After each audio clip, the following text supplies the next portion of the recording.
விஜய்க்கு பார்த்தீங்கன்னா ஒரு இலக்கத்துக்கு மேல் வாக்கு சதவீதமே வராது. இவர் இன்னொரு எம்ஜிஆர் கிடையாது. முதல் தேர்தலோடய ஒரு மூட்டை முடிச்ச கட்டிட்டு போயிடுவாருலாம் நான் சொல்லியிருக்கேன். அது என் கருத்து. பல யூடியூப் சேனல்கள் இருக்கு, போய் பார்த்தாலே தெரியும். அதே நான் இன்னைக்கு சொல்றேன்னா என்னுடைய கருத்தை மாற்றி கொண்டதற்கு முக்கிய காரணம் இவருக்கு பின்னால் ஏற்பட்ட அந்த மக்களுடைய எழுச்சியை நம்ம பார்க்குறோம். அது இல்லாமல் பார்த்தீங்கன்னா பல்வேறு ஏஜென்சிகள், கட்சிகள், தனிநபர்கள் இன்றைக்கி சர்வே எடுக்கிறாங்க.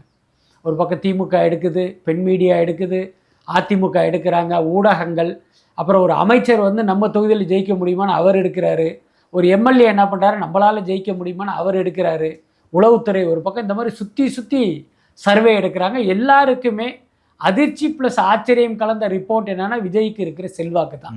ஃபஸ்ட்டு 10, 12, 15, 17ன்ட்டு ஏதோ தங்க மேலே ஏறுற மாதிரி இவருடைய வாக்கு சதவீதம் ஏறிக்கிட்டே இருக்குது. இன்றைக்கி பார்த்தீங்கன்னா அது ஒரு 25% மேலே இருக்குங்கிறதுல எந்த மாற்றமும் இல்லை. என்னுடைய தனிப்பட்ட கருத்தாக கேட்டால் ஒரு 25 to 30 இருக்கும், வாய்ப்பு இருக்கு. இப்போது புதிய அறிமுகம் ஆச்சி ஹோட்டல் சாம்பார் 50 கிராம் ரூபாய் 20 மட்டுமே.